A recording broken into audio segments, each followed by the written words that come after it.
Venerable Father Simon and your team of human moral compasses. Oh, That's yes, we are. about right. There is no hope for any of us. A couple of years ago, my work often took me to London.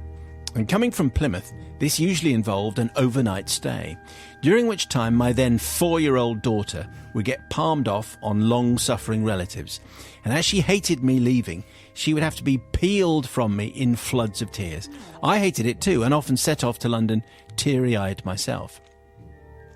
When I returned, inevitably I'd be clutching yet more tat. Souvenirs from the Paddington shop in a desperate bid to alleviate my guilt for abandoning her again. Books, toys, pillows, T-shirts, you name it, she now boasts quite a collection of guilt-soaked Paddington memorabilia. Anyway, you could say that London was a big deal for my daughter. She used to beg and plead me to take her with me one day so she could meet the now idolised Paddington in the furry flesh. Spotting an opportunity to make my own life easier, I told her that when she could walk for more than 5 minutes without whinging, I'd take her on her very first trip to the Big Smoke. This is classic parenting in action. Well done. You could have just said, I'll give you £1. That usually works. She hastily agreed, and when a few months later I was able to make it all the way around the supermarket with her without the constant moaning about achy legs, I knew it was time to deliver on my promise. The day finally arrived, my daughter packed her little rucksack, and with barely a wink of sleep the night before from the excitement of it all, off we headed to the train station. Now, while excitedly sitting on the train and tucking into our lunch snacks, which is what you do immediately you get on the train, obviously, I began to receive worried texts from my mum and sisters, each of whom had heard on the news that there was a security alert in the capital. Father Simon, this is where my plea for forgiveness actually begins. Now, I'm not proud of this, but I started to feel a little panicked inside. My maternal instincts were now pinging off this way and that, and I was beginning to feel uneasy about being in Paddington Station at a time of high security with my precious little girl. I realise how daft this sounds now, but as a self-confessed bumpkin from Devon, I just wanted to head straight back home. But going home was not going to go down well, and I was faced with a real dilemma. We alighted the train at the next stop, Exeter St David's, and I was just preparing to break the bad news to her that London would have to wait for another day, when I noticed there was a strange spring in her 4-year-old step that stopped me in my tracks. "Hello, London dog," she called to a passing puppy. "Hello, London lady," she called to the passing puppy's owner, confusing her greatly. "Hello, London," she shouts. I should say at this point how fortuitous it was that my darling daughter had not yet learned to read or indeed question me, and so it dawned on me that she thought we were actually already in London. And so, taking a deep breath, I just sort of went along with it, and the deceit just kind of escalated from there, really.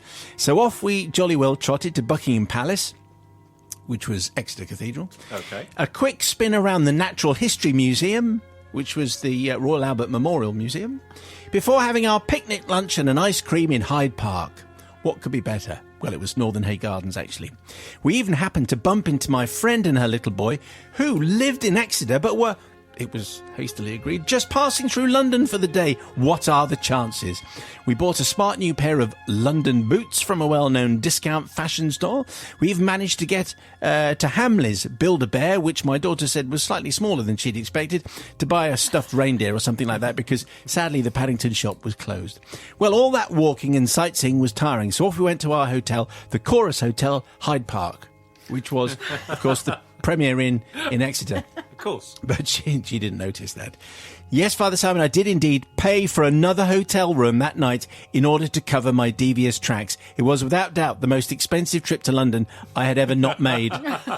We headed home the next morning, she full of her proud tales of our grand day out in London, clutching evidence for show and tell at school the next day. I've no idea how her poor teachers handled that one, but I guess they probably concluded that I was just a bit mad.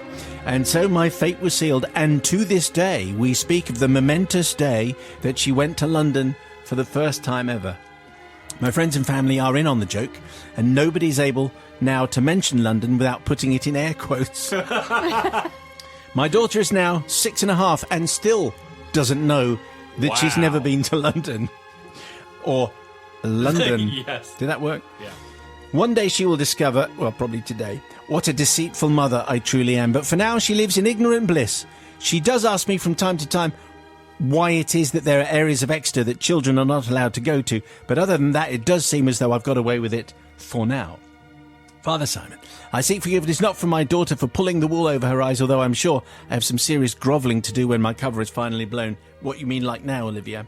But from the good people of London, who on learning of my self-spun web of deceit would quite rightly consider me a massive wimp for taking such drastic action to avoid the whole of London, because I'm a scaredy cat. But try telling me you'd have done anything different and come clean, wiping that gorgeous smile from my daughter's face. Well, quick thinking. Get off the train immediately. You're suddenly in Exeter. Maybe it could double up as London if you try very hard. The answer is yes. Sister Bobby, what do you make of this? Well, it's quite easy, I suppose, because you've got the Maritime Museum as well. You could say you're on the Thames, couldn't you? And there's some boats. I think there's I'm just trying to think, what's at Exeter? Which boat's at Exeter? You could say you're at Greenwich. I suppose you could get away with it. There's ways of getting away with it. If you can't read and you don't question anything. Yeah, and I think there's a few things missing, but perhaps she doesn't know. The only thing I've got a problem with is the show and tell. Because there might have been another child that went, that's not London, it looks like this, or something like that. So you did very well to get away with that. How would they have spoken? I can't do that again. Was that your kind of Exeter voice? It's not London.